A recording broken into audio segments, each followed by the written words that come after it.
inclinar nuestros corazones en oración delante del Señor.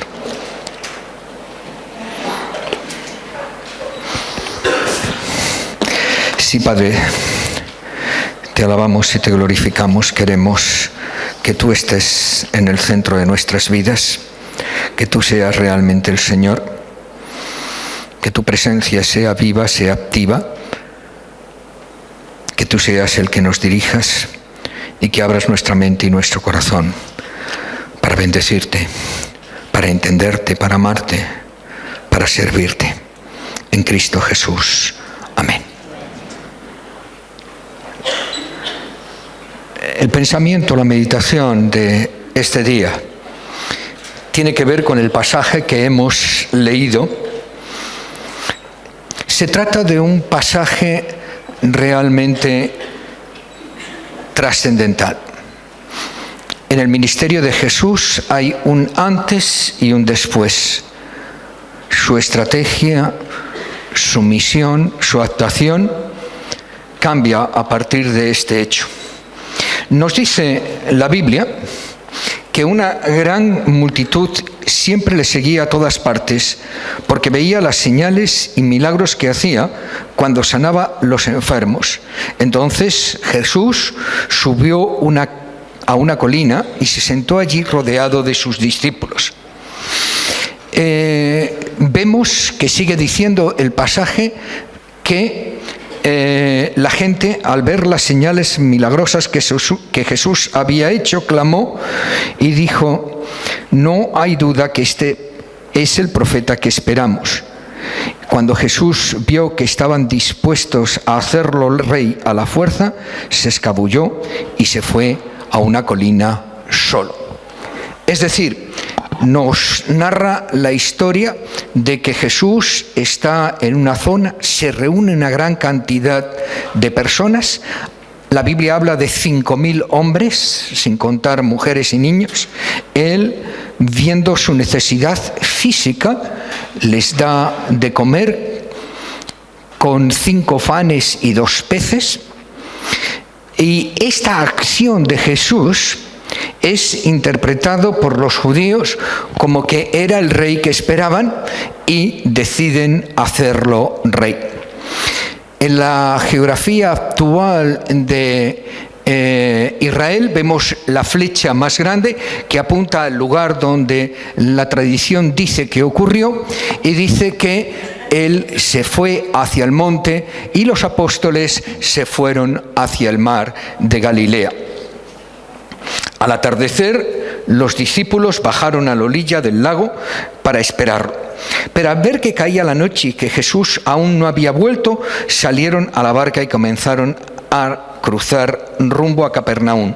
Poco después se levantó un viento fuerte sobre ellos y el mar se agitó mucho. Habían remado como 5 o 6 kilómetros cuando de pronto vieron a Jesús caminando sobre el agua en dirección a la barca. Estaban aterrados, pero exclamó: no tengan miedo, yo estoy aquí.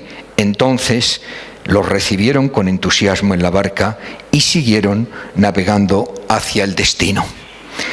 Es decir, según este mapa, vemos que ellos cruzaron, literalmente no se trata que cruzaran el mar, sino que fueron en la dirección del mar hasta Capernaum. Esta es la historia trascendental que nos habla de una serie de elementos que nos gustaría brevemente analizar en esta mañana. En primer lugar, nos hacemos una serie de preguntas. ¿Por qué Jesús desarrolla un cambio tan profundo en su ministerio? En primer lugar, ese cambio profundo que se obra en su forma de actuar tiene su corazón en la manera, en la motivación de la mayoría de la gente que le seguía. La motivación de la gente que le seguían, como Jesús dice, era puramente materialista. Ellos seguían a Jesús, como Él nos dice, porque les había dado de comer. Y era un líder que realmente le interesaba. Su Su falta de percepción espiritual era absoluta. Vieron las señales y los milagros, pero ellos solo percibieron la comida fácil. No fueron capaces de ver lo que significaba.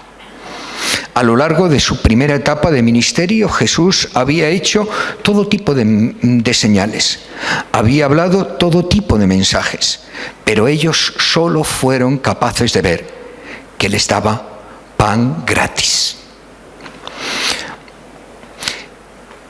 La verdad es que cada uno de los que nos acercamos a Jesús en cualquier momento de nuestras vidas siempre lo hacemos para cubrir una necesidad.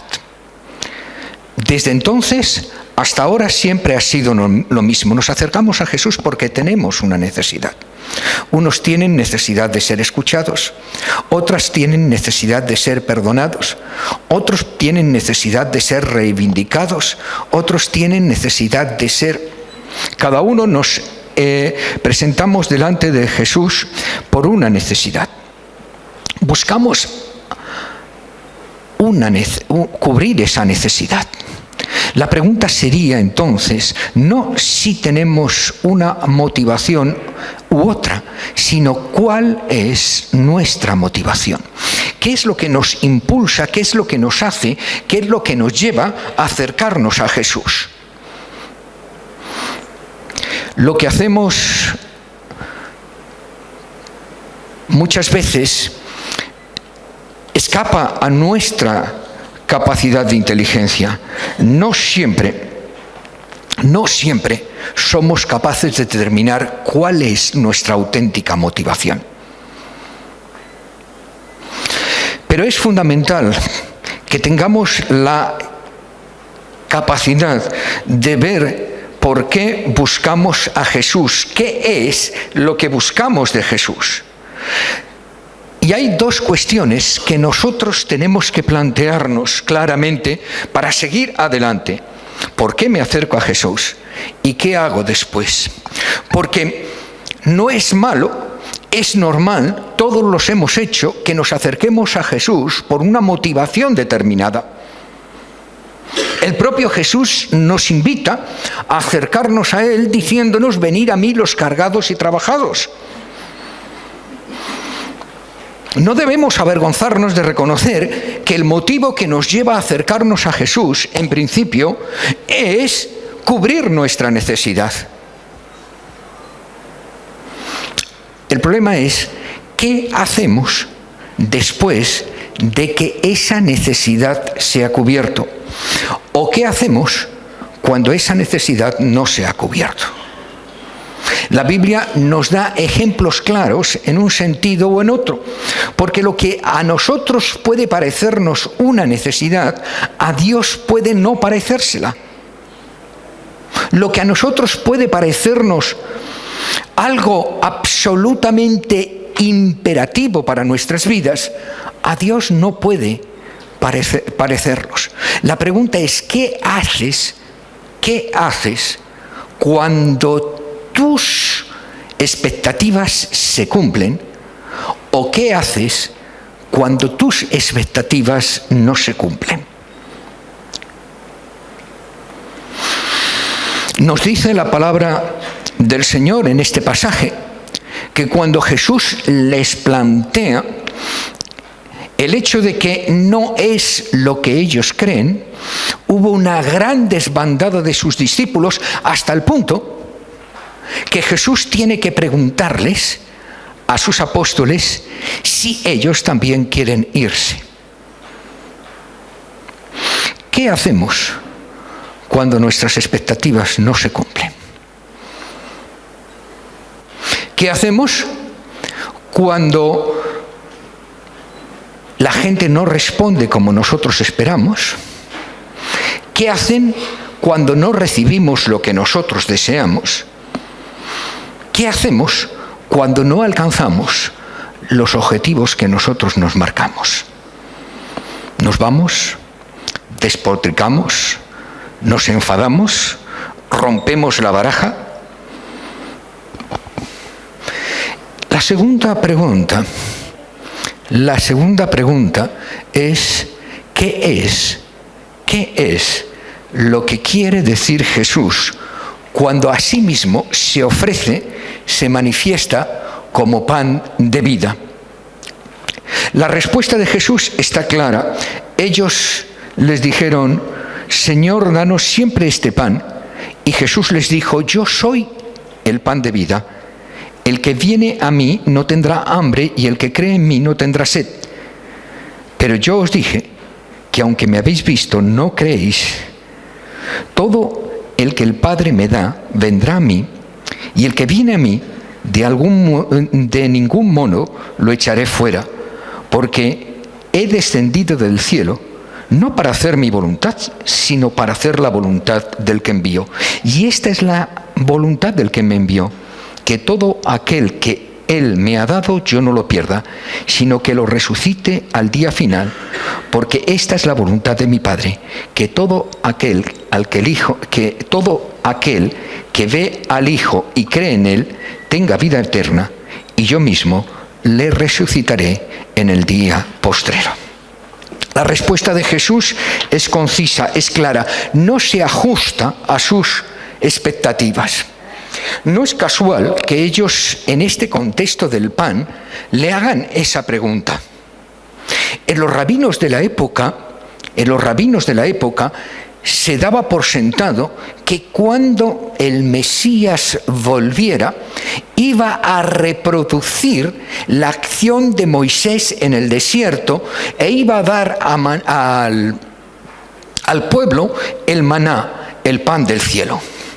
Entonces lo que le están diciendo con esa pregunta: bueno, tú eres el líder que nosotros esperamos, es decir, tú eres la persona que está anunciada, que nosotros hemos marcado y delimitado, tú eres el que va a alimentar a su pueblo, va a exaltar a su pueblo, le va a dar la victoria, nos vas a liberar del yugo de los romanos, tú eres ese. Entonces Jesús cambia su chip, les enfrenta con otra realidad, frustra sus expectativas y les dice: yo soy el pan del cielo. No esperéis la comida fácil, no esperéis las soluciones mágicas, no esperéis que vuestras expectativas se cumplan tal y como vosotros deseáis, tal y como vosotros habéis establecido. Ahora, ¿por qué dice Jesús eso? ¿Por qué establece esa cuestión Jesús? Bueno, Jesús tiene un propósito. Lo manifiesta cuando dice: porque esta es la voluntad del Padre, que todo aquel que ve al Hijo y cree en Él tenga vida eterna, y yo le resucitaré. Dios tiene un propósito para tu vida.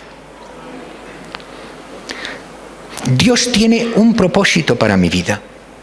No siempre el propósito de Dios tiene que ver con mi propósito. No siempre el propósito de Dios se acerca a mis expectativas. No siempre el propósito de Dios cumple mis expectaciones. Pero el propósito de Dios está diseñado de tal manera que puede darme a mí la paz, el equilibrio que yo necesito. En este pasaje, en este largo capítulo 6, hay una serie de conceptos que son importantes. Primero, Él es el pan de vida, es decir, Él es el alimento esencial que mi vida necesita para desarrollarse.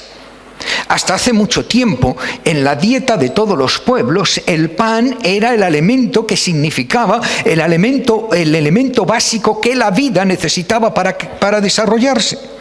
Cuando Jesús está diciendo yo soy el pan de vida, no se refiere solo y exclusivamente a ese trozo de trigo que ha sido, en este caso, amasado, triturado, amasado, cocido. Se está refiriendo a todo aquello que nuestra vida necesita para desarrollarse completamente. Él es ese pan, Él es el único pan que puede alimentar, que puede dar sentido, que puede dar consistencia, que puede dar significado a nuestra vida. Sin él no puede desarrollarse la vida, de la misma manera que sin el alimento básico no se puede desarrollar nuestra vida física. Ahora, ¿para qué ese alimento pueda realmente ser de beneficio en mi vida? El Señor Jesús hace una serie de manifestaciones. Todo aquel que ve y cree en el Hijo, todo aquel que percibe esa necesidad y es capaz de depositar su fe en el Hijo. Ahora, cuando hablamos de fe, no nos estamos refiriendo a la que mucha gente entiende por fe. Para mucha gente la fe es aceptar lo que otros dicen. Eso no es fe, eso es credulidad. Para muchas personas la fe es aceptar la capacidad que tienen ciertas instituciones o ciertas acciones de producir un fruto. Eso no es fe, eso es superstición. Para que la fe sea realmente fe, para que la fe pueda operar en nuestras vidas, pueda transformar y dar significado a nuestras vidas, se requieren 3 elementos fundamentales. En primer lugar, la fe se fundamenta en el conocimiento. Y en el conocimiento establecido tal y como se manifiesta en la palabra de Dios. No conocimiento como sinónimo de acumular información. No conocimiento con el propósito de ser capaz de dar una definición correcta. Conocimiento como sinónimo de experiencia, de vivencia íntima y profunda con Dios. La fe nace de mi caminar con Cristo. La fe nace como consecuencia del hablar, del meditar, de estar con Cristo cada día. Y ese conocimiento es el fundamento de esa fe. La fe, para que sea fe, para que produzca ese efecto que Dios quiere que produzca en nuestra vida, tiene que tener un segundo elemento. Tiene que ser aceptada por mí. No basta de que yo conozca a Cristo y que le ame. Tengo que ser capaz de vivir como Él dice que tengo que vivir. Y de implementar en mi vida aquellos parámetros que nacen como consecuencia de mi intimidad con Él. Tengo que estar de acuerdo. Tengo que decir, eso es lo que conviene a mi vida. Sin eso, mi vida no se puede desarrollar. Y el último elemento, y el más significativo, lo que termina, lo que culmina ese círculo de la fe, es que yo tengo que no solamente entenderlo y aceptarlo, tengo que adaptarlo e incorporarlo en mi vida. La fe requiere conocimiento, asentimiento y apropiación. No es fe hasta que no lo he incorporado a mi manera de vivir. Porque lo que determina mi fe no es lo que digo, no es lo que pienso. Lo que determina mi fe, lo que expresa lo que verdaderamente soy, es lo que yo hago.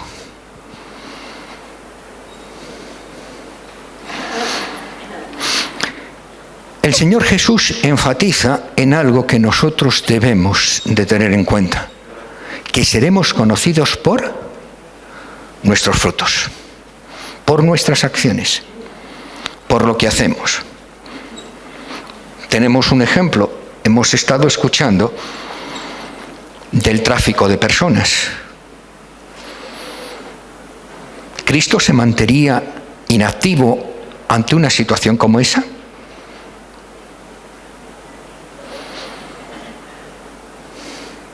¿Cristo actuaría ante una situación como esa?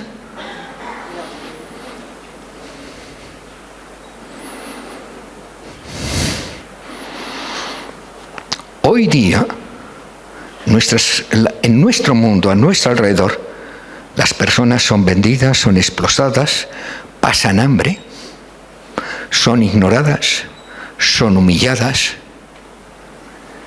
Mi fe se manifestará en la medida y en la proporción que yo actúo como Cristo actuaría en esas situaciones.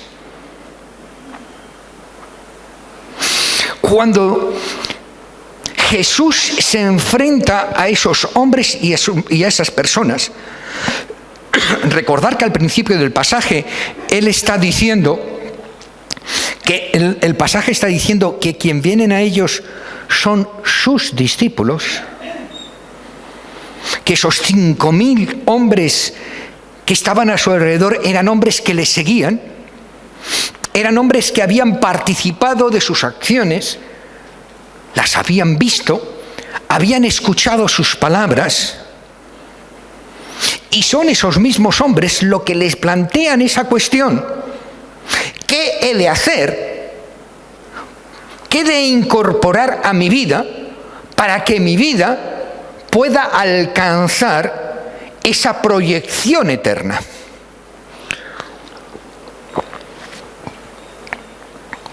Evidentemente ellos estaban pensando en términos tremendamente materialistas. ¿Qué tengo que hacer?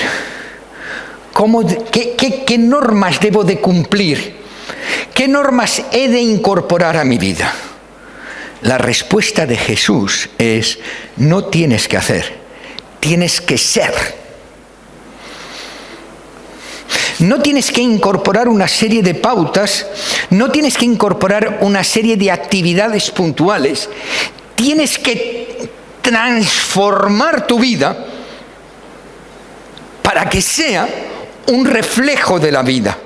Y para conseguir esa transformación tienes que alimentarte de ese plan de vida que soy yo. Tienes que beber de esa sangre que es mi sangre. Tienes que identificarte conmigo hasta tal manera que tu forma de pensar y tu forma de actuar sea un reflejo mío. 20 siglos después, muchos de los seguidores de Cristo siguen pensando qué cosas tienen que hacer.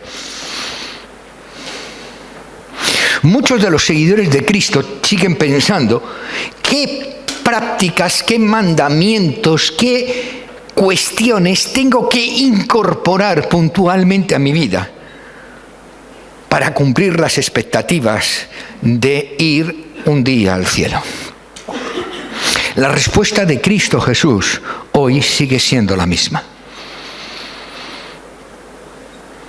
Quien quiera venir en pos de mí, niéguese a sí mismo, tome su cruz cada día y sígame. Negarme a mí mismo no es otra cosa que entender, comprender y aceptar el hecho que con mis pautas, con mis planteamientos, con mis motivaciones, con mis ideas, no iré muy lejos. Negarme a mí mismo es reconocer que esa salvación que yo busco no es algo que está allá a lo lejos en el tiempo, cuando mi vida física se termine, sino que esa vida que yo busco, esa vida eterna que yo deseo, empieza aquí y ahora, en este instante, en cada instante, en la medida que yo voy incorporando a mi vida la personalidad de Cristo como consecuencia de mi intimidad y mi deseo de parecerme a Él. No es que yo haga o deje de hacer. No es que desarrolle unas actividades u otras, es que tengo que vivir como Él vivió, tengo que pensar como Él pensó, tengo que actuar como Él pensó, como Él actuó.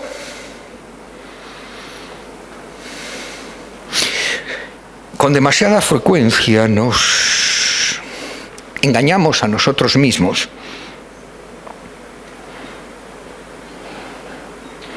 pensando que haciendo esto o lo otro cumplimos, cubrimos el expediente, alcanzamos el mínimo, porque lo que nos interesa es entrar en el reino de los cielos, aunque sea por los pelos. Estamos tan equivocados como estaban aquellos hombres y aquellas mujeres. Estamos tan lejos como lo estaban aquellos hombres y aquellas mujeres. No se trata de mí. No se trata de lo que yo haga. No se trata de lo que yo piense, cómo reaccione, cómo entienda las cosas, cómo enfoque los problemas. Se trata de tener la capacidad de que Cristo sea para mí un elemento tan íntimo, tan cercano, tan estrecho, que a mí mismo me cueste trabajo discernir dónde termina Él y dónde empiezo yo. El apóstol Pablo lo define diciendo que es Cristo en que Él vive en Él, de tal manera que sus actitudes y sus acciones son un reflejo de esa intimidad que nace como consecuencia del obrar de Dios en mi vida cada día. Yo puedo hacer lo que quiera. Yo puedo vivir como me apetezca. O puedo sacrificarme hasta el sumum. Pero si no existe esa identidad, si no existe esa comunión, si no existe esa profunda relación con Dios, no será más que un intento vano, que solo servirá para mortificarme y que no alcanzará de ninguna manera el propósito que yo pretendo. No se trata de hacer cosas prodigiosas, ni se trata de vivir de una manera determinada o predeterminada. Se trata de mirar el mundo como lo hacía Cristo. Amar a las personas como las amaba Cristo. Sentir la realidad como la sentía Cristo. Realidad que le llevó a llorar, como por ejemplo ante la tumba de Lázaro, o a tomar un enfado de 3 pares de narices, como cuando vio cómo se pervertía la acción en el templo, a derramar su corazón delante de Jerusalén por la incredulidad y la dureza del corazón de aquellos hombres y mujeres, o a levantarse ante la hipocresía de que Él condena a los demás sin mirar su propio pecado, a no permanecer impasible ante la injusticia, a levantar su voz ante los que tratan de imponer su ley. Es decir, Cristo en mí es mi única esperanza de gloria. En la medida que incorpore a Cristo en mi vida y que mi vida trascienda, mi vida transmita, mi vida evoque esa presencia, es lo que dará significado en mi vida. La enseñanza que encontramos en el capítulo 6 del Evangelio de Juan no da lugar a la menor duda de que la salvación es por gracia. Es la obra de Cristo. Es un don de Dios. Pero esa salvación en mí inevitablemente ha de producir una vida, no unas obras puntuales, no elementos determinados, sino una manera de vivir que manifieste esa realidad en mí. La fe es aumento como consecuencia de mi comunión con Dios, que yo acepto como norma de vida, esa fe que yo incorporo a mi manera de ser. Esa fe se traduce, se manifiesta, se ejemplariza a través de lo que yo hago cada día. Somos llamados a transformar el mundo. El cristianismo primitivo lo hizo. ¿Lo hará el cristianismo del siglo XXI?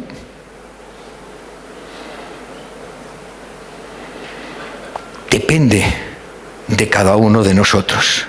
Depende en qué medida estamos dispuestos a vivir, a pensar, a actuar como Cristo actuó. Él es el pan de vida. ¿Es mi alimento? Él quiere darme vida eterna. ¿Estoy dispuesto a comenzar ahora, aquí? Él quiere transformar mi entorno. ¿Yo estoy dispuesto a ser su instrumento? Para serlo, tengo que negarme. Para serlo, tengo que permitir que sea Él y no yo. Que cada día, que cada instante en mi vida haya más de Él y menos de mí. Tengo que renunciar a mi ego. Tengo que pasar a un segundo plano. Tengo que exaltar su gloria. Tengo que buscarle, anhelarle y desearle en cada instante para que Él me utilice como ese elemento transformador, como esa sal que no solamente detiene la corrupción, sino que transforma y preserva todo aquello en lo que se introduce. Somos llamados a ser la luz del mundo. Somos llamados a ser el sal de la tierra, pero la única manera en que lo haremos es si nos alimentamos del pan de vida y nuestra vida es transformada por Él. Os invito a levantaros.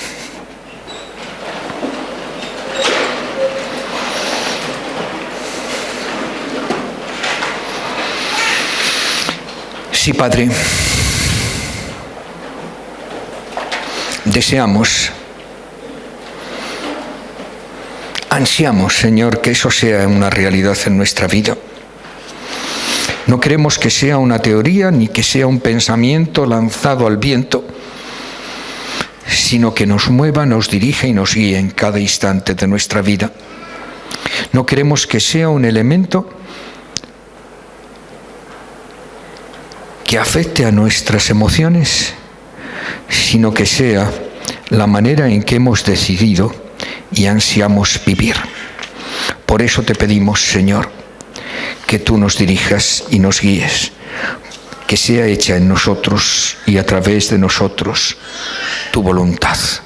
Queremos, Señor, identificarnos, unirnos, afianzarnos en ti. Amén.